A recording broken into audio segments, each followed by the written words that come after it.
ভাইপো মিটিং করবে গভর্নর হাউসের সামনে বসে পড়বে, মুখ্যমন্ত্রী বসে পড়বে ওয়াই চ্যানেলে ধর্ণা দিতে, তাহলে বাকিরা বসবে না কেন? পশ্চিমবাংলায় 2011 সাল থেকে আর 2026 সাল পর্যন্ত কোনো রাজনৈতিক দল তৃণমূল ছাড়া কেউ কোনো পারমিশন আজ পর্যন্ত পায়নি। বিজেপি হতে পারে, সে কংগ্রেস হতে পারে, সে সিপিএম হতে পারে, কোনো রাজনৈতিক দল পায়নি, কোনো অরাজনৈতিক মঞ্চ। তার মানে এই সরকারের থেকে অগণতান্ত্রিক সরকার নেই পশ্চিম ভারতবর্ষের ইতিহাসে। আপনি চিন্তা করে দেখুন, ভারতবর্ষের গণতন্ত্রে সারা ভারতবর্ষের স্বাধীনতার প্রাককালের ইতিহাসে এরকম কোনো রাজ্য আছে কিনা, এমনকি কাশ্মীরেও এটা হয় কিনা, যে কেউ একটা মিটিং মিছিল করতে চাইছে, সেই সরকার তাদের পুরো টেনিওরে একজনকেও পারমিশন দেয়নি। আমি আপনাদেরকে যারা নেতৃত্ব দিচ্ছেন বিভিন্ন আন্দোলনে তাদেরকে বলবো, পুলিশের কাছে রাইট টু ইনফরমেশন করুন, যে পুলিশ একটা পারমিশন দেখাক যে আজ পর্যন্ত কেউ কোথাও করতে চেয়েছে দিয়েছে একটা। সরকারের তরফ থেকে একটা র্যালির পারমিশন আটকানোর জন্য আবারও অ্যাডভোকেট জেনারেলকে দাঁড় করাতে হয়েছে এবং পরবর্তীকালে আরও একজন সিনিয়র আইনজীবীকে আসতে হয়েছে, যদিও বা তিনি মামলার সাথে যুক্ত নন। কোর্ট বলেছেন যে না, ডেমোক্রেটিক রাইট যেটা সেটা তারা পাবে। হাজরা মোড়ে সভা করার কথা বলেছেন, 1000 মতো লোক অ্যাট এ টাইম সেখানে আসবে। 15 বছর ধরে এই রাজ্যে কোনো যারা সরকার বিরোধী কথা বলেছে তারা একটা পারমিশন পায়নি। আমাদের এইটার বিরুদ্ধেও লড়াই শুরু হলো।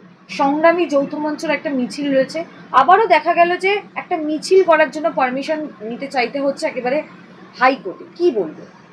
সংগ্রামী যৌথ মঞ্চ দীর্ঘদিন মানুষের প্রতারণার বিরুদ্ধে লড়াই করছে। অবশ্যই তাদের ডিএর জন্য লড়াই করছে, এটা আমি জানি। ওখানে প্রচুর মানুষজন রয়েছেন, অনেকগুলো মঞ্চ একসাথে লড়াই করছেন। তারাও এবারে দক্ষিণ কলকাতায় ভবানীপুরে, সেখানে এর আগেও মিছিল করেছেন হরিশ মুখার্জি স্ট্রিট দিয়ে। তারা পারমিশন চেয়েছিলেন, সেই পারমিশন দেয়নি। না র্যালির পারমিশন দিয়েছে, না সিটিং ডেমনস্ট্রেশন বা মিটিং করার পারমিশন দিয়েছে। তার জন্য হাইকোর্টের কাছে আমাদের আবেদন করতে হয়েছে। সরকারের তরফ থেকে একটা র্যালির পারমিশন আটকানোর জন্য আবারও অ্যাডভোকেট জেনারেলকে দাঁড় করাতে হয়েছে। আমরা দেখেছি এই মামলাতে আটকানোর জন্য অ্যাডভোকেট জেনারেল দাঁড়িয়েছেন, সে আইনজীবী দাঁড়াতেই পারেন, কিন্তু দাঁড়াতে হয়েছে, আমি এইটা বলছি।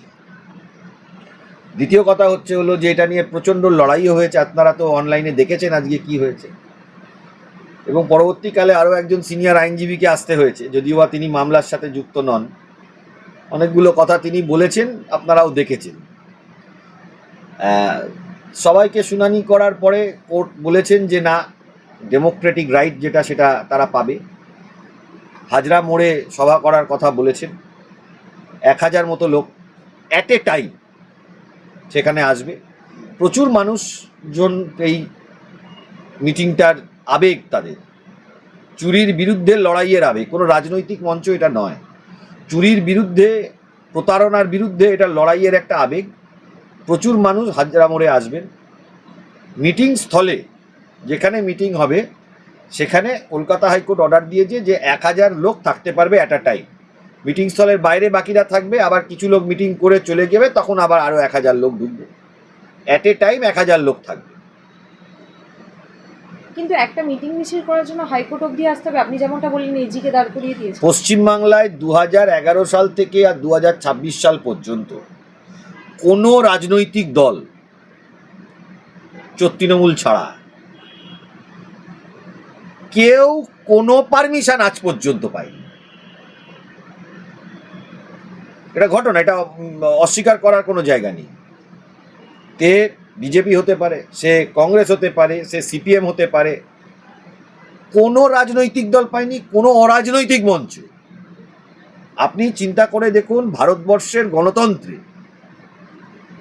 সারা ভারতবর্ষের স্বাধীনতার প্রাককালের ইতিহাসে এরকম কোনো রাজ্য আছে কিনা, এমনকি কাশ্মীরেও এটা হয় কিনা, যে কেউ একটা মিটিং মিছিল করতে চাইছে, সেই সরকার তাদের পুরো টেনিওরে একজনকেও পারমিশন দেয়নি। আমরা এটা নিয়ে এবারে মামলা করার জন্য চিন্তা ভাবনা করবো, যে পুলিশ অফিসারগুলো এগুলো করে তাদের বিরুদ্ধে ইন পার্সন করব।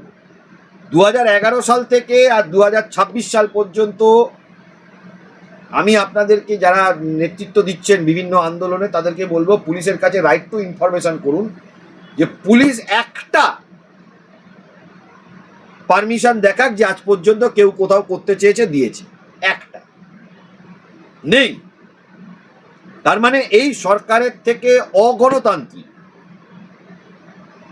সরকার নেই পশ্চিম ভারতবর্ষের ইতিহাসে।